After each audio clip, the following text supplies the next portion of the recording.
Alright. So, thanks for coming out for Safety Day. I particularly want to thank Eric Gallen, who worked on the crew stuff, Will Kiddo, who worked on the wingsuit stuff, Daniel Croft for working on the free fly safety briefing, Tom and Tracy Bohm, and Young. Thank you very much for helping out. But, so, you know, today was a good day at jumping. We tried something a little bit different this year. Last year tends to turn in, or it was like a 6-hour drunken fest and kind of got a little sidetracked.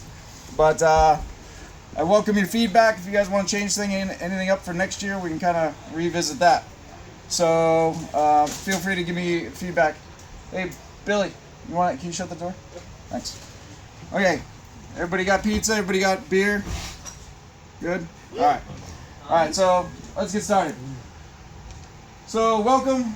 Today we're going to have just a few speeches tonight. We got me. I'm going to be talking about the fatality report.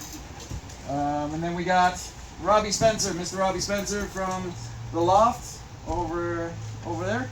He's going to be talking about rigging and gear maintenance, that sort of thing. And then next up we got Juice, Pilot of the Year, voted by Blue Skies Magazine. So I'm sure that'll be riveting, right, Juice? Riveting. Okay. And then we got the one and only, may the Schwartz be with you, Nadav Schwartz, just all around ninja. So, you're talking about canopy control. So, who's this handsome fellow? All right, so this is me up at. Is that 1976? Yeah, it's scary. Isn't it? So. He's got a beer. It's a beer. We're getting a beer. Well, I debated actually cropping it out, but I was like, I'll leave it in there. So. Look at this side. Fantastic, right? You guys want to just admire this for the next half hour? Absolutely. That's all we need for safety. Okay, so this is me. I probably just got my A license, and I'll never forget it. The night I got my A license, I had one of the girls that taught me my packing class, sat me down and kind of gave me a little scoop on what was going on. She said, "You stay in this sport long enough, you're going to see somebody die or know somebody that dies." Unfortunately, this is kind of the reality of the sport, but a lot of it is preventable, and we're going to kind of talk about some of those things tonight, and hopefully we'll learn something from it. A couple things about skydiving. Stuff that I love about it and stuff that I hate about it. And oddly enough, it's the same thing, and that thing is community, because skydiving is such a small community that we all get to know each other, and we develop these friendships and bonds that last quite a while. So, but on the flip side the downside is, because we are such a tight-knit community, when we lose a friend, it sucks. So I want to actually, typically what the USPA does, they give us this 11-page PowerPoint presentation filled with graphs and pie charts and all sorts of neat stuff. But I'm going to change it around a little bit and kind of talk about the fatalities this year, and hopefully we're going to apply it to the people that actually are no longer with us. So, next slide. Okay, so we got these 4 people: Mike Truffer, we got Justin, we got Ike, and we got Jeff. What do these 4 people have in common? Experience? At least 3 of them jumped here that I'm aware of. They're all no longer here. They all passed away last year from different fatalities. The other thing that they have in common are they're all people I know. So last year alone, I lost 4 people that I hung out with, drank beers, and had good conversations with. Just this year alone, I've lost 2, and it's the beginning of March. So if we do the math, we have, I think USPA says there's about 3,600 USPA members. Who knows how many are actually active? A lot of them could be foreign groups and that sort of thing. But if we do the math, I've been doing this for about 16 years, and the average fatality over that time is somewhere between 22 and 24 a year. And if I'm losing 4, maybe more a year, the math comes out to like 64 people that I know that are no longer here. So that's the thing. It's such a small community that when something happens, we're all pretty much aware of it. So we'll keep going with this. So fatality summary report. I'm going to do a couple pie graphs here just to make it spicy. So just since we started kind of calculating this thing, we started in 1961 and averaging in 2000 or finishing off in 2014. So you can see in the 70s we had, well into the 50s for fatality rate per year. Obviously a lot of that was gear and that sort of thing. And then we had a spike in 1998. We've gradually been going down. So that's a good trend. But the safer the sport gets as far as gear goes, the more creative we become to kill ourselves. So let's go to the next slide. Alright, so this is what we got. So out of the 24 fatalities last year, the biggest chunk is going to be equipment problems. We have 6 of those. And then we have unintentional low turns. So we'll talk about unintentional low turns versus intentional low turns, Canopy collision.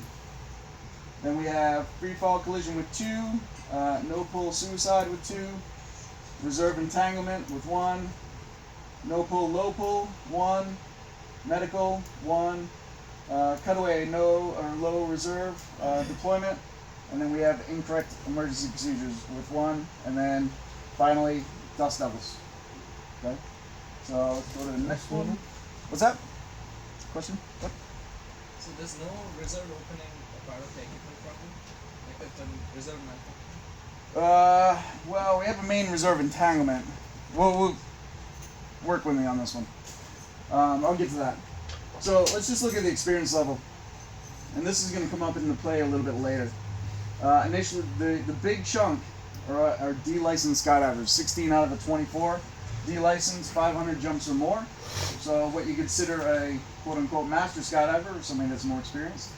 And then we have 3 in the C-license category, 1 in the B license, 1 in the A license, and then students we had 3.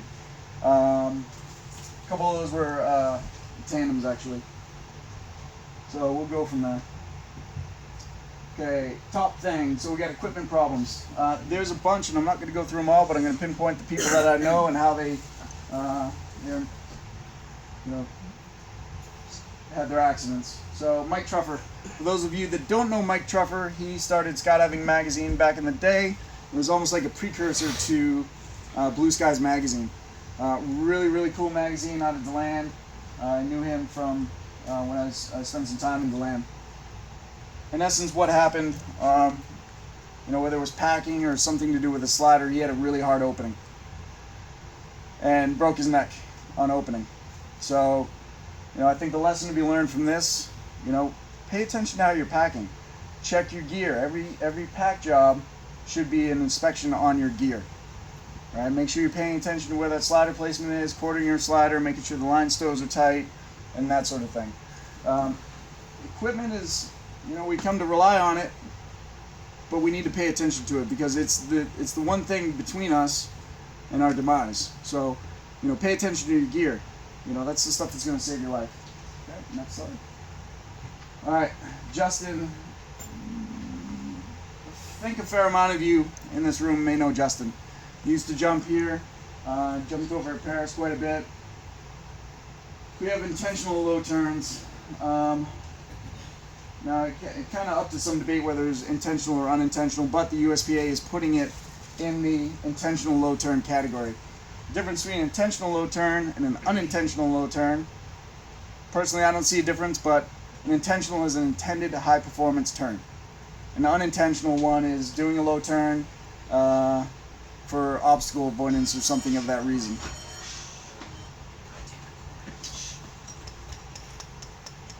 Corey. Yeah. Okay. So, low turns, and he had 250 jumps somewhere in that range. Wasn't highly wing loaded. It was a smaller canopy, but he had he wasn't a very big dude. He didn't weigh a lot, so we had him pass away this year. So we do have canopy control courses as part of your B license requirements, and I think because of that, we've seen a steady decrease from what we can see in canopy related accidents, but unfortunately we still have them.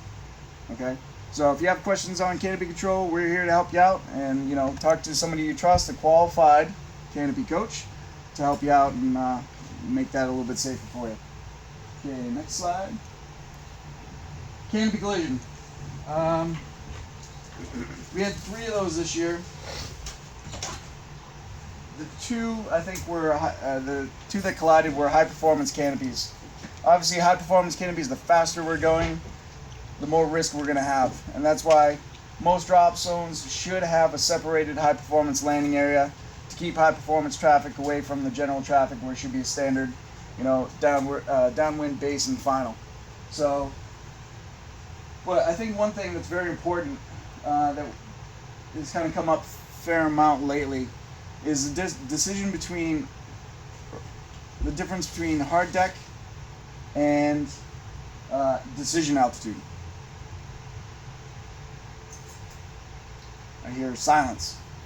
I would think that a lot of people, you don't understand what the difference is, but I think there's a very distinct difference. If you look up in the sim, hard deck is not mentioned. Okay, decision altitude, everybody should know that. 2,500 feet, if we have a good parachute, we don't have a good parachute, we need to initiate emergency procedures. But hard deck really should be that altitude in which it is too low to cut away. And there is an altitude that is too low to cut away. Alright? Typically, it should be 1,000 feet.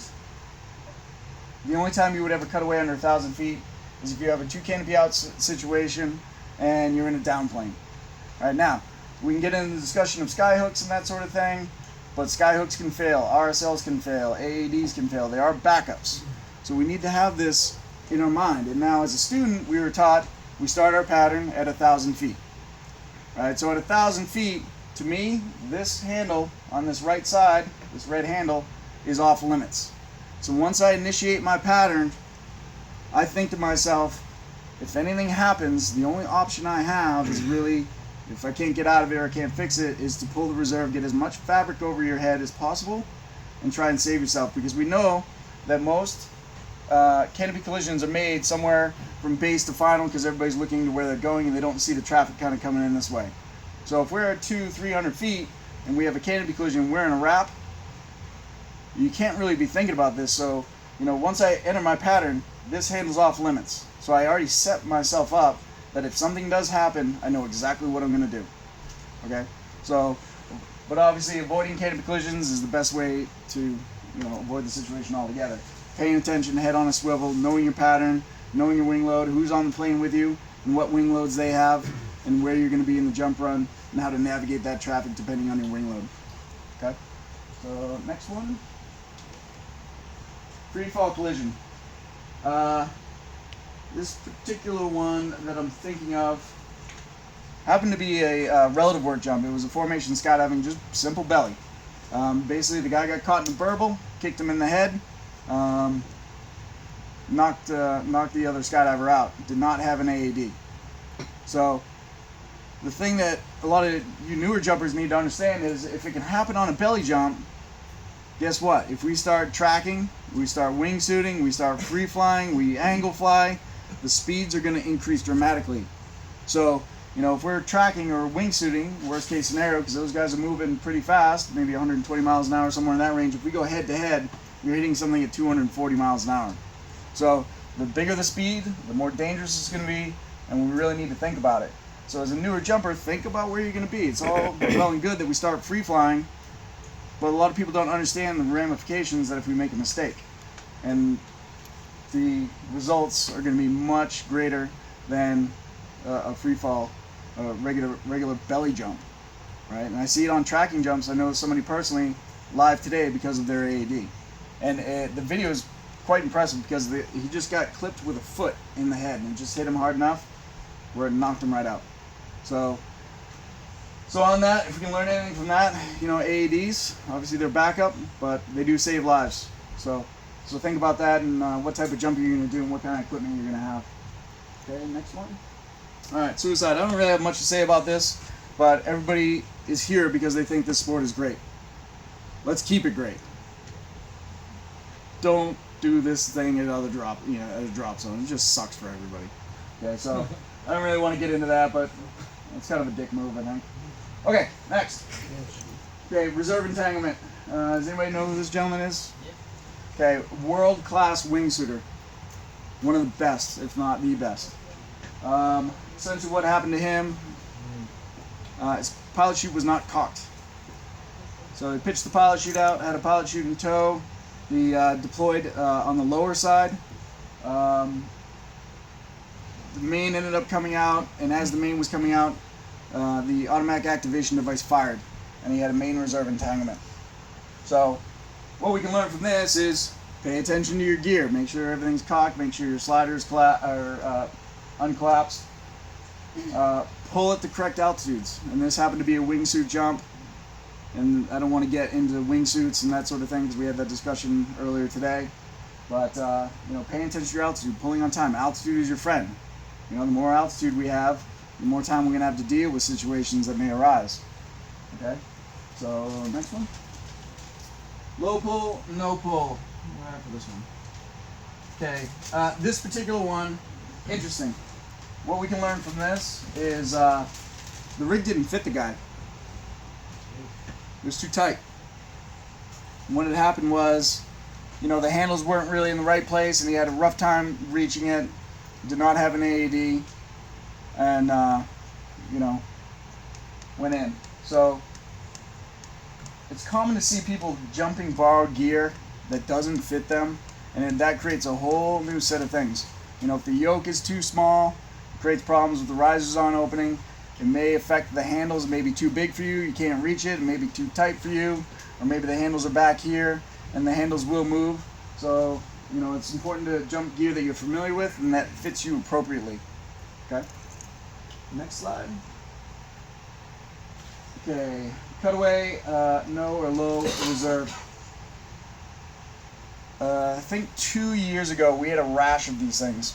We had 3 people, 2 of them I know personally, that went in with cutaways and did not get to the reserve in time. So this is definitely a strong case for having a reserve static line or a skyhook. If you haven't seen a skyhook and what it does and how quickly that reserve comes out, I have a video and I'll show it to you. It's over in classroom 2 in the debrief room. It's quite impressive. So, but again, they can fail. I have seen skyhooks fail, so we don't want to rely on them. But in this simple case, if he had a RSL or a skyhook, probably would have saved his life. Okay. And next slide. Incorrect emergency procedures.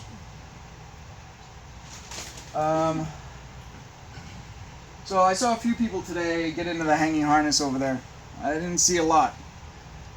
And you'd be surprised when we're teaching people or refreshing people to deal with their emergency procedures, actually how ill-prepared that they are. It's kind of shocking. Simple things like a lazy toss, a pilot's chute hesitation. I've seen people just fire the reserve handle, and next thing you know, they got 2 canopies out that almost entangled. All sorts of things. We can have a lot of things going on up there. 999 times out of 1,000, that parachute is going to open properly. But what that does, it lulls us into a false sense of security. We forget about the basics, and we're not really practicing our emergency procedures for all the situations that we could potentially find ourselves in. So it's really important, and we spend a lot of time dirt diving and things like that. We don't spend a lot of time thinking about our canopy flight, not as much as we should, for sure. And we certainly don't spend enough time with our emergency procedures, because it will happen. Okay, we need to be ready for it in all cases. So practice your emergency procedures before you get on the plane, in the plane, wherever. Even if you do it 10 times before every jump, it only takes you a couple seconds to do it. So it's only 20 seconds practice. It's not going to hurt. So, fix that. Make sure if you don't know, we would be more than happy to help you. I will sit down with you anytime if you want to pull me aside and say, hey, can we go over emergency procedures? I'd be happy to do it. Okay? So, very important. Okay, next slide. Medical. Okay. Ike was a local fun jumper here in Southern California. He jumped here quite a bit. Super great guy. Well over 1,000. He had a couple thousand jumps somewhere in that range. I think the lesson to be learned from this, obviously he's an older gentleman, but we need to pay attention to our health, particularly when it gets 110 degrees here. We need to make sure we're hydrated, make sure we're not passing out, and just anything like that. Make sure you're mentally and physically ready to skydive. What happened to Ike, at least from what the report said, he broke off from the formation, deployed his parachute, and then just kind of went limp. So what they seem to think, it was, you know, he's had some sort of heart issue or something like that. But he didn't uninstall the toggles. He actually had a brake fire, and it just kind of, you know, spiraled down to the ground. So just something to think about. Make sure you guys are healthy. Make sure you guys are eating and ready to go. And next slide. All right, Dust Devil. This happened to be the tandem fatality that we had last year. It says one, but one of those is actually out of the student. Was listed in the student category. So for experienced jumpers, it was just one. I would think that most of you know what Dust Devils are. For those of you that started doing AFF this winter and just recently graduated, not so much. But this is the time of Dust Devils. We saw a few of them out here today, and they are very, very scary. So I'm going to show you a quick video to show you how scary these things can be. I know I showed this a couple years ago, but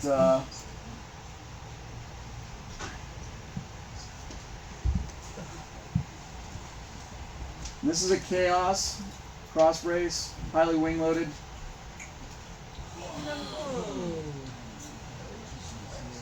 He went straight to the bar. He recovered, did he? Yeah. He did recover. But I can't emphasize how dangerous Dust Devils are, especially for you local guys. I mean, when you see the more experienced people sitting on the ground, there's probably a reason for it. So avoid them at all costs. You know, just get the thing on the ground. Very, very important. And I've actually seen that happen. Exact same thing happened to somebody that was flying behind another canopy. On that note, it was quite amazing. The guy was actually filming another small high-performance canopy, flew through his wake, and his camera just went red because that was the color of his canopy, and it was on his head. Yeah, so that was a scary one. So we want to avoid Dust Devils. Good? All right. Now, next slide. Okay. I will buy a case of beer to anybody who knows who this person is. He's that guy. Yeah, he's that guy. Okay, Noel Birch. I think he's a psychologist or psychiatrist. And back in the 70s, he came up with this handy-dandy little competence ladder. Okay, so pop this thing back up. Okay, so this is almost like the stages of learning. And there's been a few articles that have kind of floated around that kind of go into this stuff. So we got unconscious incompetence. You don't know that you don't know how to do something. Next stage is conscious incompetence. You know that you don't know how to do something and it bothers you. And then we have conscious competence. You know that you know how to do something and it takes effort. And then the last part is unconscious competence. You know how to do something and it's second nature, you rock at it. Okay? Oh, that's my life. I was born that way. I was born unconscious. What are you talking about? Right? Okay. So, you know, we kind of break this down. We think about it as an AFF student. You kind of start out and you don't know anything, right? And then we kind of teach you the basics. Let's just talk about flaring, right? We teach you the theory behind it. You're not really sure what's going on. And then you kind of get in there and we're helping you out with the radio. And we kind of talk you down with this thing. So, you know, we're moving along. And then if you kind of figure it out, you can flaring on your own and everything seems to be cool. And then you can land this thing no problem.